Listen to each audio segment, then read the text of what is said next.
A Minnesota lawmaker, Kaohly Vang Her, recently made headlines after sharing a deeply personal story about her immigration journey.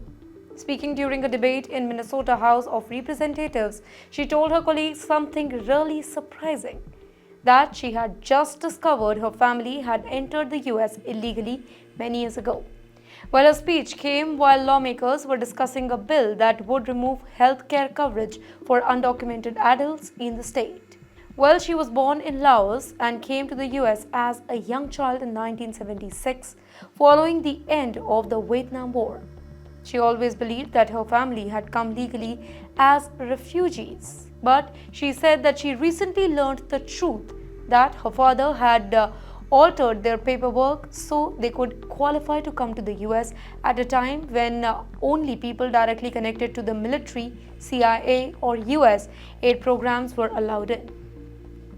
In her emotional speech, she explained that her family's Christian organization didn't meet the rules. So, her father used a relative's information to adjust the documents. Well, this act allowed the entire family to enter the US even though they technically weren't eligible for that. She called this discovery painful and shocking. Despite this, she has been a US citizen for nearly 40 years.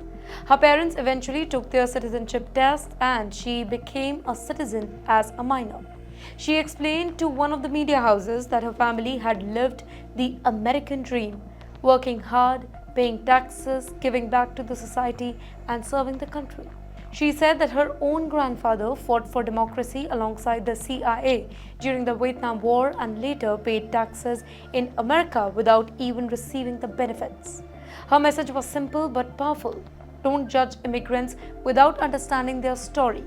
She asked fellow lawmakers to think about people like her before cutting health care for undocumented individuals.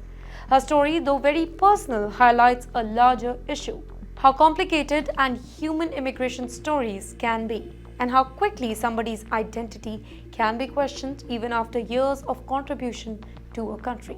She also pointed out the double standards she faced. When people thought that her immigration was legal, she was praised as a model citizen. But once her past came into question, some criticized her and said that she didn't belong to the United States. Her story reminds us that many immigrants, legal or not, are here because they were seeking safety and opportunity, not because they were looking for benefits or breaking the law.